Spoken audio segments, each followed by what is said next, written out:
नमस्कार। जब भी हम भारत की आज़ादी की बात करते हैं तो एक नाम हमारे जहन में सबसे पहले आता है और वो नाम है नेताजी सुभाष चंद्र बोस का। उनकी जिंदगी जितनी प्रेरणादायक रही है ना, उनका अंत आज भी उतना ही बड़ा रहस्य बना हुआ है। आज के इस एक्सप्लेनर में हम सीधे उन ऐतिहासिक फाइलों, रिपोर्ट्स और सबूतों के पन्नों को पलटेंगे जो पिछले 60 से भी ज्यादा सालों से इस रहस्य को सुलझाने की कोशिश कर रहे हैं। तो चलिए, बिना किसी देरी के इस उलझी हुई ऐतिहासिक कहानी की तह तक चलते हैं। अब जरा उस वक्त के बारे में सोचिए। बात है 23 अगस्त 1945 की। अचानक टोक्यो रेडियो से एक ऐसा ब्रॉडकास्ट होता है जिसने रातों रात पूरे हिंदुस्तान को सुन कर दिया। शब्द कुछ ऐसे थे: नेताजी सुभाष चंद्र बोस की एक विमान दुर्घटना में मृत्यु हो गई है। सच कहूं तो ये सिर्फ एक खबर नहीं थी, ये एक ऐसा जबरदस्त झटका था जिसने पूरे देश को हिलाकर रख दिया। जाहिर है, अपने इतने बड़े नेशनल हीरो के इस तरह अचानक चले जाने की बात पर यकीन करना किसी के लिए भी आसान तो नहीं था। और यहीं से जन्म होता है उस सबसे बड़े सवाल का जो आज के हमारे इस पूरे विश्लेषण का केंद्र है। क्या सचमुच नेताजी की 1945 में मृत्यु हो गई थी? इतने सालों में अलग अलग दस्तावेजों और जांच कमेटियों ने इस सवाल का क्या जवाब दिया है? आइए एकदम निष्पक्ष होकर इसे समझने की कोशिश करते हैं। तो शुरुआत करते हैं हमारे पहले पड़ाव से, ताइहोकू विमान दुर्घटना। देखिए, अगस्त 1945 का समय था। जापानी सेना पीछे हट रही थी और जो ऑफिशियल कहानी हमें बताई जाती है उसके मुताबिक 18 अगस्त 1945 को ताइहोकू एयरफील्ड से एक उड़ान भरी गई। ये एक मित्सुबिशी बॉम्बर विमान था। लेकिन जापानी रिपोर्ट कहती है कि टेक ऑफ के तुरंत बाद ही एक भयानक हादसा हो गया। बाएं विंग का प्रोपेलर टूट गया और इंजन ही गिर पड़ा। विमान का बैलेंस बिगड़ा, वो गिट्टी के ढेरों से जा टकराया और उसमें आग लग गई। ऐसा बताया जाता है कि नेताजी किसी तरह विमान से बाहर तो निकल आए, लेकिन उस खौफनाक आग में वो बहुत बुरी तरह से झुलस चुके थे। मेडिकल रिकॉर्ड्स में भी आगे की कहानी दर्ज है। बेहद गंभीर हालत में उन्हें नानमोन मिलिट्री अस्पताल ले जाया गया। वहां डॉक्टर तन्योशी योशिमी और उनकी पूरी टीम ने लगातार 6 घंटे तक जद्दोजहद की, उनका इलाज किया, लेकिन रात 9 से 10 बजे के बीच उनका निधन हो गया। आपको बता दूं कि इस पूरे समय उनके बहुत करीबी सहयोगी कर्नल हबीबुर रहमान उनके साथ ही मौजूद थे, जो खुद भी इस क्रैश में घायल हुए थे। लेकिन कहानी यहीं खत्म नहीं होती। बढ़ते हैं दूसरे हिस्से की तरफ, शुरुआती संदेह और इनकार।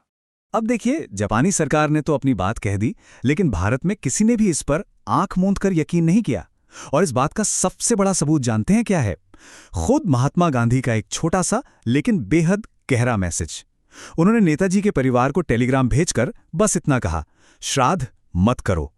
अब आप ही सोचिए, उस दौर के इतने बड़े नेता का यह मानना कि इस कहानी में कुछ तो ऐसा है जो फिट नहीं बैठ रहा, इसने आम लोगों के मन में उठ रहे सवालों को और भी हवा दे दी। और सिर्फ हमारे नेता ही नहीं, इस मिस्ट्री का एक बहुत ही दिलचस्प पहलू यह है कि खुद अंग्रेज भी कंफ्यूज थे। ये 25 अक्टूबर 1945 का एक ब्रिटिश कैबिनेट नोट है। मतलब कथित क्रैश के कई महीनों बाद भी ब्रिटिश इंटेलिजेंस को लग रहा था कि नेताजी शायद जिंदा है। ये नोट साफ कहता है, उन्हें वहीं छोड़ दें और उनके सरेंडर की मांग ना करें। ये बात बिल्कुल साफ कर देती है कि ब्रिटिश सरकार भी जापानीज रेडियो ब्रॉडकास्ट को पूरी सच्चाई नहीं मान रही थी। चलिए अब चलते हैं तीसरे हिस्से पर, 3 आधिकारिक जांच। जी हां, 1-2 नहीं, पूरी 3। जब इतने बड़े पैमाने पर सवाल उठ रहे हों तो जाहिर है सरकार को जांच तो करनी ही थी। सच्चाई का पता लगाने के लिए आधी सदी, जी हां, लगभग 50 सालों तक ऑफिशियल जांच आयोगों का लंबा सिलसिला चला। 1956 में शाहनवाज कमेटी आई, फिर 1970 में खोसला कमीशन बना और उसके काफी सालों बाद 2005 में आया मुखर्जी कमीशन। अब सवाल यह है कि क्या ये तीनों एक ही नतीजे पर पहुंचे? तो जवाब है बिल्कुल नहीं। यही तो सबसे बड़ा विरोधाभास है। पहले जो 2 आयोग थे, शाहनवाज और खोसला कमीशन, उन्होंने तो यही कहा कि नेताजी की मृत्यु उसी 1945 के प्लेन क्रैश में हुई थी। लेकिन 2005 के मुखर्जी कमीशन का जो कंक्लूजन था वो एकदम अलग था। उन्होंने इस पूरी क्रैश की कहानी को ही खारिज कर दिया। और तो और उन्होंने ये भी कह दिया कि जापान में जो अस्थियां रखी गई हैं वो नेताजी की हैं ही नहीं। अब आप सोच रहे होंगे कि भाई, सरकारी रिपोर्ट्स में इतना बड़ा अंतर कैसे आ सकता है? इसका एक बहुत बड़ा कारण था सबूतों का गायब होना। जी हां, मुखर्जी कमीशन के दौरान ये चौंकाने वाली बात सामने आई कि सरकार की कुछ बेहद क्रूशियल फाइलें तो नष्ट ही कर दी गई थी और यही नहीं, 1956 में ताइवान सरकार से आई कुछ अहम रिपोर्ट्स को भी कथित तौर पर छिपाया गया था। अब जाहिर है, जब सबूत इस तरह गायब होंगे तो लोगों का शक तो गहराएगा ही ना। और ये शक सिर्फ आम जनता तक सीमित नहीं था। 1978 में खुद तत्कालीन प्रधानमंत्री मोरारजी देसाई ने संसद में खड़े होकर यह माना था कि सरकार के अपने ही दस्तावेजों में इतने विरोधाभास हैं कि पिछली जांच कमेटियों की बातों को अंतिम सच मानना बहुत मुश्किल है। ये कोई छोटी मोटी बात नहीं थी। ये दिखाता है कि शक के बादल सत्ता के सबसे ऊंचे गलियारों तक छाए हुए थे। अब आते हैं कहानी के चौथे अहम मोड़ पर, सार्वजनिक किए गए जापानी दस्तावेज। फास्ट फॉरवर्ड करते हैं साल 2016 पर। दशकों के इंतजार के बाद इस रहस्य में एक बहुत बड़ा ब्रेक थ्रू देखने को मिला। सितंबर 2016 में 60 साल पुराना एक टॉप सीक्रेट जापानी दस्तावेज आखिरकार दुनिया के सामने लाया गया। 7 पन्नों की ये डिक्लासिफाइड जापानी रिपोर्ट असल में पूरी तरह से पुरानी क्रैश वाली कहानी और शाहनवाज कमेटी की बातों का ही सपोर्ट करती है। इसमें एकदम स्पष्ट लिखा है कि टेक ऑफ के बाद प्लेन 20 मीटर की ऊंचाई से नीचे गिर गया। टाइमिंग भी बिल्कुल सटीक दी गई है। दोपहर 3 बजे उन्हें अस्पताल लाया गया, शाम करीब 7 बजे उनका निधन हो गया और फिर 22 अगस्त को ताइपे म्यूनिसिपल शमशान घाट में उनका अंतिम संस्कार कर दिया गया। और अब आखिरी अध्याय, एक बेटी की अपील।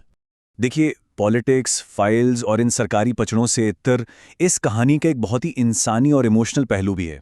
लगभग 80 साल गुजर जाने के बाद नेताजी की बेटी अनीता बोसफाफ ने एक बहुत बड़ी अपील की है। हालांकि एक वक्त था जब परिवार खुद इस क्रैश की कहानी पर डाउट करता था, लेकिन अब ये जो नए दस्तावेज सामने आए हैं उन्हें देखते हुए उन्होंने प्लेन क्रैश की बात को स्वीकार कर लिया है। अब वो बस इतना चाहती हैं कि टोक्यो के रेंकोजी मंदिर में जो उनके पिता की अस्थियां रखी हैं उन्हें ससम्मान वापस लाया जाए।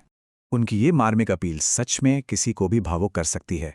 उन्होंने कहा, नेताजी को अब और निर्वासन में ना रखें, उन्हें घर लौटने दें।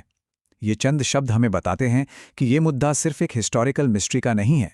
ये एक बेटी की पुकार है जो अपने पिता के लिए एक सही राष्ट्रीय सम्मान और अपने परिवार के लिए बस थोड़ी शांति चाहती है। तो फिर अड़चन कहाँ है? रेंकोजी मंदिर और जापान सरकार दोनों ही अस्थियां लौटाने को पूरी तरह तैयार हैं।